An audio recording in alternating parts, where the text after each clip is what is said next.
Welcome to the stream, Carlos from Securitize, aka the Godfather of Tokenization. How are you, my friend? It's an absolute pleasure to have you here.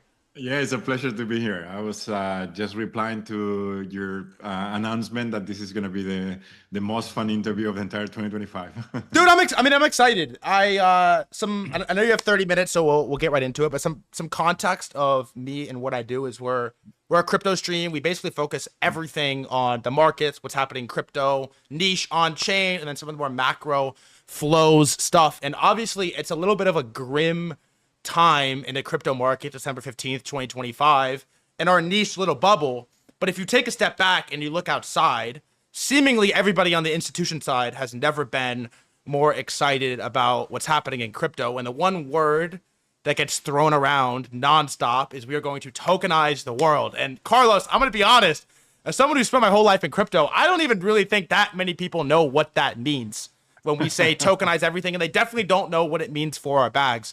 And so I know that you and what you guys are doing at Securitize is massive. You guys work at BlackRock. You're sort of the godfather of tokenization. And so I wanted to bring you here and just have a chat with you on, what you're working on, what that means, and what that means for us, most importantly. So I'll give you the floor. Kind of give us a quick intro, who you are, and then what you're working on with Securitize. And we can get into some of the fun stuff. So I'm Carlos Domingo. I'm the co-founder and CEO of Securitize. As you said, our mission is to tokenize the world. And what does that mean? It means the following. So the world runs on ledgers, right? Every single thing you own is recorded on a ledger somewhere that says you own this. And if you transact with it, you sell it, you buy it, you redeem it or whatever, the ledger gets updated, right? And all these ledgers are like outdated technology from the 70s. They're siloed, they're disconnected, they don't talk to each other. And that creates all sort of problems in life that most people don't realize, that create inefficiencies, hidden fees, intermediaries, etc. So crypto, besides a lot of fun things that you can do in crypto, one of the things that it is just the most modern ledger technology where you can not only represent all sort of tokens or Bitcoin or other assets, but you can actually represent real world assets and make them more efficient, easier to trade, easier to track the beneficial ownership, easier to redeem if there's a redemption on a fund and things like that. So tokenization is essentially upgrading the ledger where, capital markets run to the crypto ledger. So thank you for that. And thank you for being here again. So can you give us a breakdown on this BUIDL? How do I pronounce it, dude? BUIDL. It's the name could maybe use some work, but the name is actually fun. So in crypto, people say hodl instead I know. of hold, It's just like right? So I pronounce it. It's brutal. There's a fun story. We actually bought a company in Japan in 2019 that was building things in crypto, and the actual legal name of the company was BUIDL instead of build. So we actually have the trademark in Japan for that. But then when we started working with BlackRock, they independently came up with the name, to credit to them, because it's a very bold name. Okay. BUIDL. But BUIDL actually means BlackRock USD Institutional Digital Liquid Fund. Okay. So if Larry Fink came up with it, I'll let it slide. But so give me a breakdown on what this BUIDL is, and then what this BlackRock relationship looks like. Like what are their goals exactly with Tokenize everything? So BUIDL is a tokenized treasury fund, right? So if you think about what's the biggest tokenized asset in crypto, if your audience want to understand what tokenization is, the simplest way to think of it is stable coins, because stable coins are tokenized dollars, right? You get a token that actually represents a dollar. So if you think about what's the next thing that is adjacent to dollars that people, maybe not retail people, but most people in capital markets will know what it is, are treasuries, which are basically debt against the US government. And treasuries give you a yield, transparent yield, as opposed to stable coins. And they're very institutional, they're very safe because they're basically debt against the US government. So for you to lose your money, the US government has to go bankrupt, which hopefully is a very unlikely scenario. So BlackRock had this insight about we should tokenize, a treasury fund as a complement to stable coins that is more institutional, it gives you a yield, etc.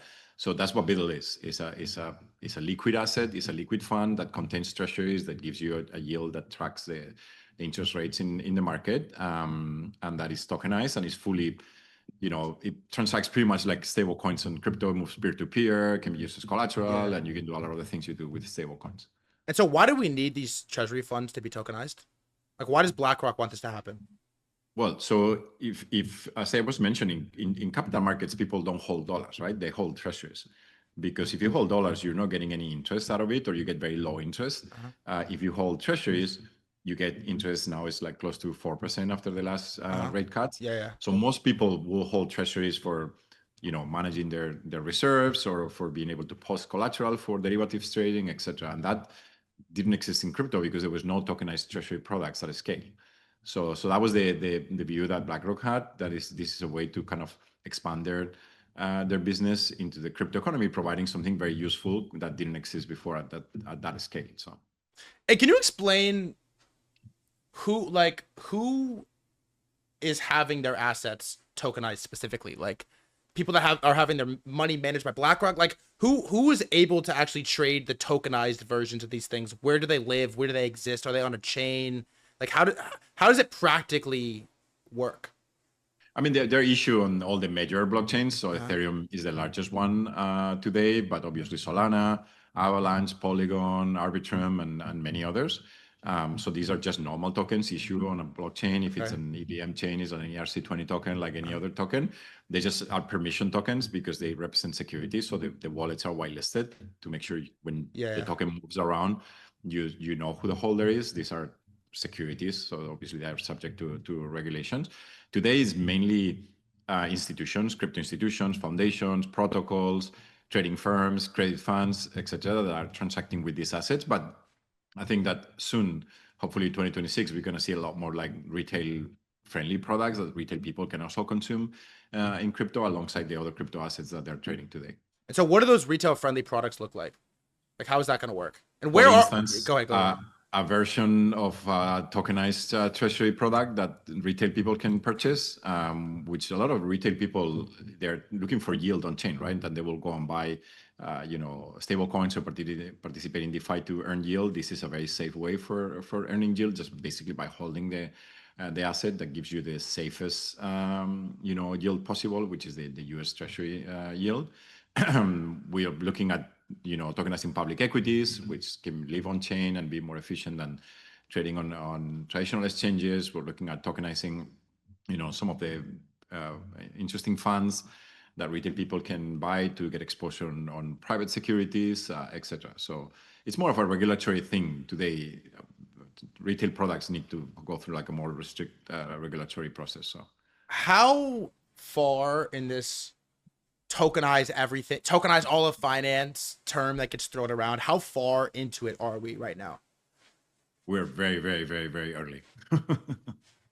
We've tokenized almost nothing compared to the possibilities of tokenizing. Like today, the entire tokenization industry depends which metric you look at and which people you believe that they're really tokenizing thing versus just having a vanity metric is probably 20, $25 billion. That's a tiny, just like a drop in the bucket compared to the amount of assets out there, right? There's like 400 trillion assets or whatever number, crazy asset of things that you could potentially tokenize. So we're just at the very, very early stages of the industry.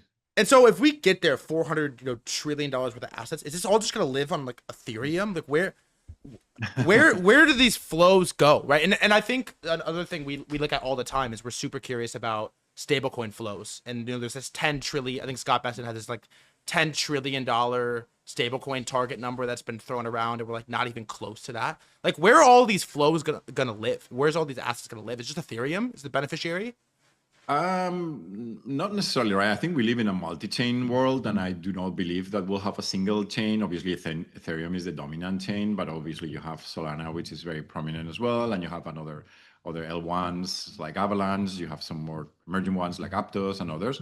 I think we're gonna be multi-chain for a period of time. Probably Ethereum, because of the Ethereum ecosystem, is very well developed, and all the L2s also there that provide efficiency and speed of transaction might benefit the most. But Solana is also doing a lot of work on tokenization, and so is Yeah, Solana Avalanche, is. etc. So I don't think that it will all live in Ethereum. And then I don't think we're going to get to $400 trillion. This is not something that happens overnight. I mean, you need to move so much infrastructure, but only if we get to, let's say, a few $1 trillion, then potentially the tokenization industry is bigger than the rest of the crypto industry in a few years, right? What's better about the tokenized infrastructure? Like, why is BlackRock so set on we are going to tokenize everything? Do they save money? Are the margins are way better? Like, how does It's a combination of both efficiencies. Obviously, Efficiency, it's very efficient when you have it on chain. Like for instance, I'll give you one example that is simple for everybody to understand. So we have this tokenized treasury fund with BlackRock that has around like $2 billion now, something like that. And then we pay dividends every day, right? How do we pay dividends? We basically mint more tokens in each wallet of everybody holding. It's a complete automated process. It's a blockchain transaction. You could do rebasing, which is even more efficient. And then that costs nothing. Like the transaction cost is very low. There's no reconciliation service. Believe it or not, in traditional markets, sometimes people send money to the wrong places because it's all manual or without outdated technology. So that's one aspect of it, efficiency. The second thing is it's actually, you can do things that are hard to do in traditional finance. For instance, BUIDL, I can move the securities from one investor to another investor peer-to-peer on chain in a completely decentralized way. Smart contracts basically control the transfer and is open 24/7. In traditional finance, it's impossible to move assets outside of business hours. Sometimes it will take you like a day for the asset to actually move, etc. So it's not only about efficiency, it's about new functionality that enables new use cases that are not possible to do without blockchains. What do you think is the timeline for all stocks to be tokenized on chain? And is that the goal for all stocks to be tokenized on chain? I don't know. I don't think that. Look, you're a lot younger than me, but I do remember when I was a kid that this is when color TVs started, right? I'm that old, and then some people bought a color TV very quickly. But my grandmother had a black and white TV for many years, and she didn't want to buy a color TV. She's like, why do I need a color TV? That is the TV. This TV is perfectly good, etc. And then I also remember when flat TVs started, and my parents had like one of these TV with a big backhand, and they didn't want a flat TV because this TV is good enough, etc. So nothing completely migrates 100% to new technology overnight. It takes a very, very long time, sometimes decades to do it. Like in music, there's still people listening to LPs or CDs, right? Even though everything is pretty much digitized, and it has taken like 3 decades to digitize music. So this is not something that happens overnight. It will be a multi-year, a multi-decade process. Ultimately, everything transitions to a better technology because this has happened in every single industry that has been digitized. So I do believe that ultimately all financial assets will live on blockchains, but it's not going to happen tomorrow. It's going to take 10, 20, 30 years, but you will start seeing more and more of financial assets moving to blockchains because it's just a better ledger. It's a better place to put them and to transact them. I actually like that answer a lot. That makes sense. Is there, one thing I always thought was not paid enough attention to in crypto and blockchain is the security aspect. And we sort of had, like Ledger and Trezor and cold wallets were like existed. It's like, okay, this is the product. It's a terrible product. Everybody hates it. Nobody wants to use it. And it's just we just kind of like stopped there. And so we're talking about large amounts of money, right? Even the small number you started with, $2 billion tokenized treasury fund. That's a lot. $2 billion. That's a lot of money. A lot of money, yeah. Talk to me about the security concern that comes with tokenizing everything in TradFi. Like, how do you think about that? I think that tokenized assets are safer than crypto assets. So crypto assets, I'll explain you why. So crypto assets are better assets. It's called better asset, right? It's like something that whoever holds it, owns it, right? It's like if I meet you on the street and I give you $1 and you walk away, you take my dollar, and there's no recurse. There's no way I can get my dollar back because you run away with my dollar, right? So if I send ETH or Bitcoin to the wrong wallet, there's no recurse, right? Yep. So I think that doesn't happen with tokenized assets. Tokenized assets are not better assets. They're controlled by smart contracts. So the companies like us, as a SEC registered transfer agent, which is the role we play for the asset managers, we have the ability, ultimately, if something bad happens, to basically burn the asset and reissue it or freeze it. It's a little bit like stablecoins to some extent. So they're safer from that perspective. And obviously, we as a company take security extremely seriously, because if we have a problem, then that becomes a major problem. As you said, we manage billions of dollars in assets, but it also our reputation is on the line, right? So all our contracts are audited multiple times. We have a very robust key management system for minting tokens, etc. So finger crossed, we've never been hacked, and hopefully we'll never be hacked. But look, that's the issue with any new technology. Security is always one of the potential concerns. But hopefully these assets are safer than crypto assets that when you lose them, and there's nothing you can do Yeah, about yeah, it. and obviously everybody has to KYC, like that makes sense. Correct. The wallets are Yeah, yeah, I get whitelisted. it. The I got smart you. contracts control that they only transfer across whitelisted wallets. So there's a lot more, safeguards around the asset to protect it. What do you think changed from early 2020s, 21, 22, 2020, where all these institutions were basically like fuck crypto? You know, Larry Fink was very publicly anti-Bitcoin, anti-crypto. All JB Diamond, all of these guys were very anti-Bitcoin, anti-crypto. And then there was some moment, some chasm, I don't exactly know when it was, that everybody in unison was saying we are going to tokenize everything. Like what changed? Was it a moment? What happened? So this is interesting. So I think in 2021 and 2022, there was already signs that the large financial institutions started seeing tokenization as a viable use case.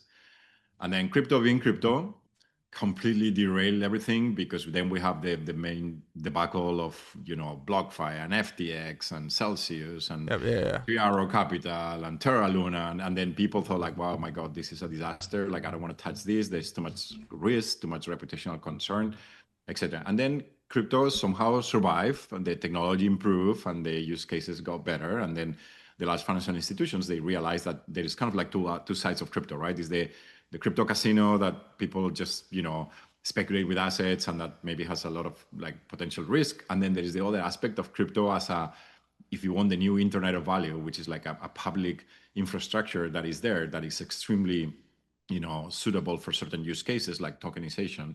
And this is when the industry has started embracing it. So Thank you for that.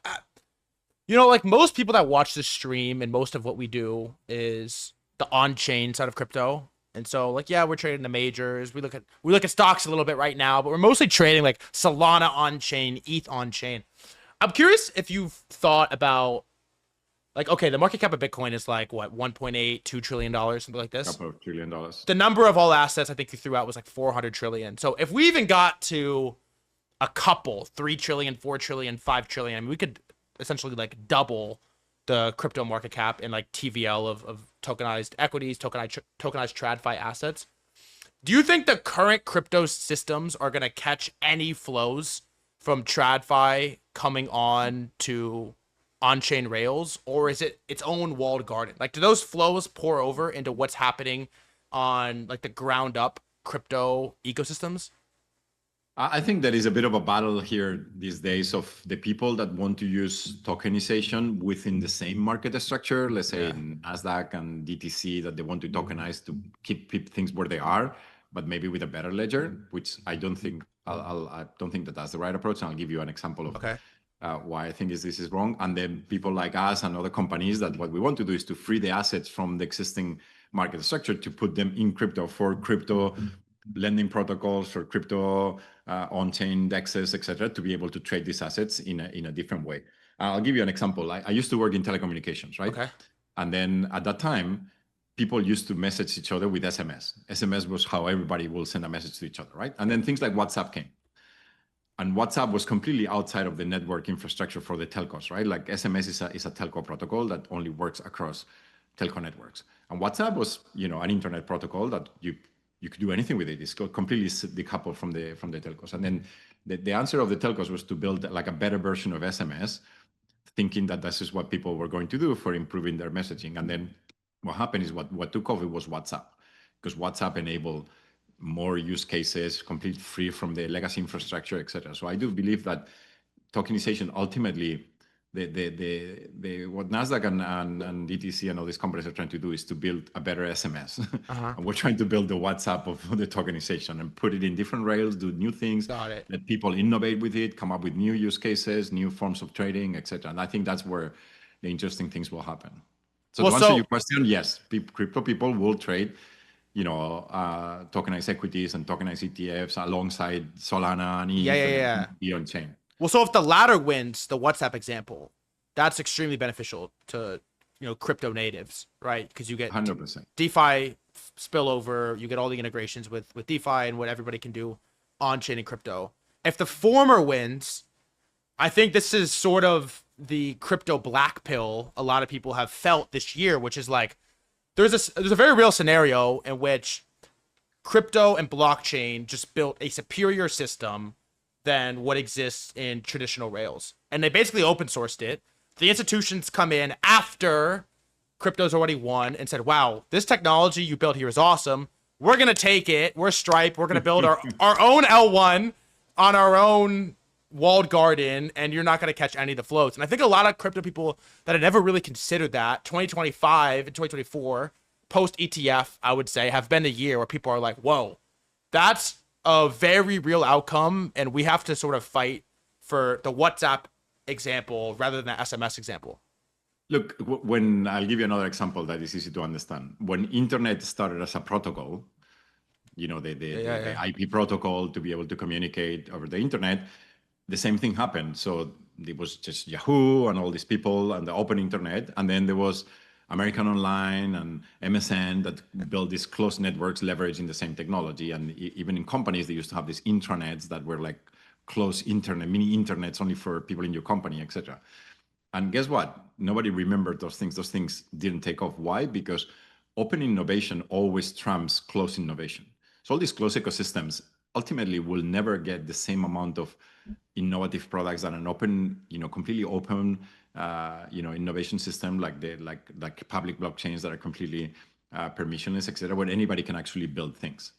And ultimately, innovation happens there. So I'm not very concerned about these things. I think these things are, temporary things, which are good because they bring more activity, they bring more interest towards the technology, they bring more institutions familiar with it. Like now everybody talks about tokenization because they heard all these people talking about it, even though what they do is not necessarily maybe what I think they should be doing, but it's all good in general. But ultimately, open ecosystems are where innovation happens. And I do believe that the innovation will happen on public permissionless networks for sure. I like your vision. It's the vision that I hope works. I know you're not hyper focused on the tokenized equity side right now, but I have a question for you, which is that 3-4 days ago, 5 days ago, something like this, Elon announced SpaceX is gonna IPO, and I'm like, fuck, I want to get some Elon exposure, and so I'm gonna buy Tesla, and all my money's on chain, and so I went to Hyperliquid. And I longed Tesla with perps on Hyperliquid instead of buying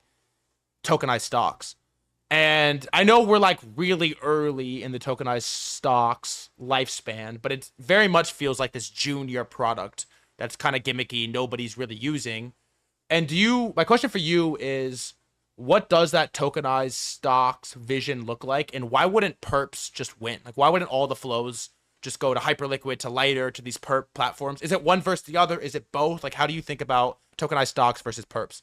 They're different instruments, right? In traditional finance, you have derivatives and you have the actual underlying asset as well, right? So those things can coexist. It's not about who's winning or who's losing. These are like two different things. Perps are people that want to speculate with price, but also have all sort of complications. You can get liquid. I mean, you're long on Tesla, and if Tesla gets volatile and it goes down, when you own the stock, your stock goes down, but you still own the stock. In a perp, you get liquidated, you go down to zero. So these are for different audiences. I do believe we will eventually see tokenized equities where the token does represent the equity, not the derivative products that people are issuing today, which in my opinion are not good. Like there's this website called rwa.xyz, which people track the RWA assets. There's a section that says tokenized Tesla, and they have 4 different tokens. Like, makes no sense. It's a mess. And none of them, by the way, it actually is a token that represents equity on Tesla. So that's a bad thing. I think what people are doing today is terrible. They're creating derivative products with all sort of counterparty risk that people are not aware of it. They're misleading investors, telling this is the tokenized equity when it's not. They're also creating non-fungible tokens because all those 4 tokens they don't even trade at the same price. Now, ultimately, we'll see Tesla tokenizing their stock, and you'll be able to buy the token of Tesla. And if you want to speculate with Tesla price, and then you go and do perps, if you want to own the stock as a long-term holder without being liquidated in between when there's fluctuation of price, you will buy the Tesla token. And this will happen. And to the SpaceX thing that you mentioned, we've started seeing people coming to us saying, oh, can we do a portion of our IPO in tokenized form? Because this is very interesting, right? If you remember 5 years ago, Robinhood pioneered giving retail access to IPOs. And now Robinhood, SoFi, like many people are doing that, right? And every IPO allocates a portion to retail. So I do believe that in the coming years, every IPO will allocate a portion to a tokenized version of their IPO that will go for the crypto people, that people will be able to buy it from their wallets. So this is what I was just about to ask you as a follow-up is, do you think people will be able to mint like legally binding equity on chain? And you think that this is 100% coming? There's nothing illegal about it today. This is a misperception of crypto people thinking we need to change regulations. So today we work with a company for many years already, but that called Exodus Communication is a wallet. Okay. They went public in the New York Stock Exchange in 2024. And then we manage these shares in traditional format that sit on traditional exchanges, but they also have a portion of the shares that sit on chain. We are SEC registered transfer agent. We can just manage both, and they are the same instrument. It's either the share sits here or sits there. There's nothing illegal today. It's just the issuers need to allow you to do it, right? Like the Tesla, you will need to talk to Tesla for Tesla to allow you to take some of his shares and put them on chain. But from a regulatory perspective, we don't need any change. We just need the willingness of companies to do it, and then we're there. So, okay, I know you have to go in 2 minutes. I had a different question, but this is a sick topic. So there's this huge problem. One of the biggest problems in crypto on chain right now is that basically everyone has consensusly realized that altcoins are sort of valueless, right? We've had a bunch of examples where you don't really know what you hold. And this happened today. There was a altcoin. I don't have the name on the top of my head. And it got acquired by Circle.